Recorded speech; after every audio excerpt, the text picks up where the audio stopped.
Once upon a time, in a peaceful village nestled at the edge of a tranquil forest, lived a kind and gentle girl named Cinderella. She was the daughter of a loving father who had been taken by the stars all too soon, and a mother whose heart had long since grown cold, leaving Cinderella to care for the family's simple home all by herself.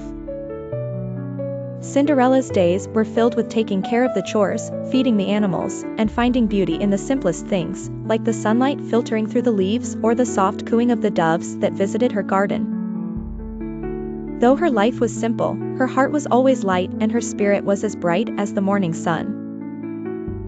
Cinderella's greatest friends were the animals in the forest. Each morning, cheerful birds would greet her with songs, and deer would nuzzle her hands, hoping for a treat or a gentle pat.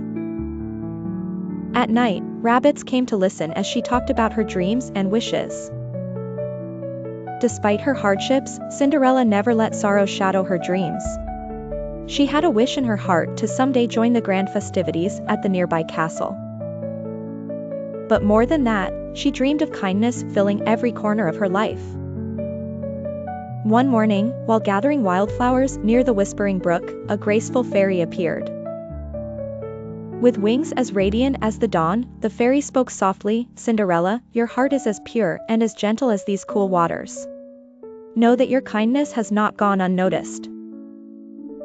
Cinderella was taken aback, but she thanked the fairy with a heart full of gratitude. "I wish nothing more than happiness for those around me," she said simply, and the fairy smiled, promising that her kindness would be her guiding star.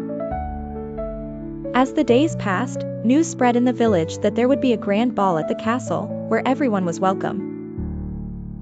Excitement bubbled through the town like sparkling bubbles in a stream. Knowing how much Cinderella longed to go, her animal friends whispered to the fairy, urging that she help Cinderella. On the night of the ball, the fairy returned to Cinderella's side.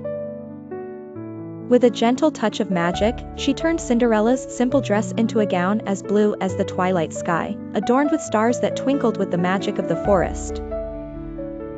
Her wooden shoes became delicate glass slippers that glimmered with each step, light as air. "You shall go to the ball, Cinderella. But remember, at the first stroke of midnight, the spell will break. Use this time to see good, spread joy, and let your heart be your guide," the fairy reminded her. At the castle, Cinderella's grace and warmth captivated everyone she met. She spread her gentle, kind spirit around the grand hall, speaking warmly to everyone, from the nobles to the servants, and bringing smiles to all.